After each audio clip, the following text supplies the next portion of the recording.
د هلمند مرکز کې طالبانو یو ماموریت، یو پوځي مرکز او 12 پوستې نیولي.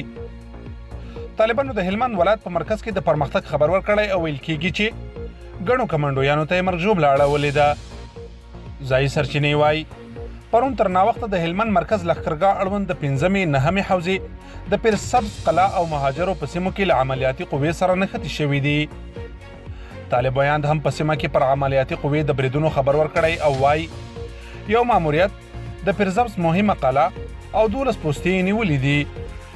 نوموړی زیاتوي په بریدونو کې 2 شوبلې ویجاړې او د قومندان احمد شاه په ګډون 10 عسکر وژل شوي. د قومندان شریف الله بارک په ګډون 3 تنه ټپیان دي او 8 تنه سنګوریان اربکیان طالبانو ژوندي نیولي دي. د احمدي په وینا یو رینجر، یو ډاټسن، یو موټرسایکل او ګڼ شمېر وسلې او مهمات هم د طالبانو لاسته ورغلي دي. امنیتي سرچینې په سیمه کې د طالبانو بریدونه او عسکرو ته تلفات تاییدوي، خو ولایتي چارواکو تر اوسه په دې اړه رسنیو ته څه نه دي ویلي.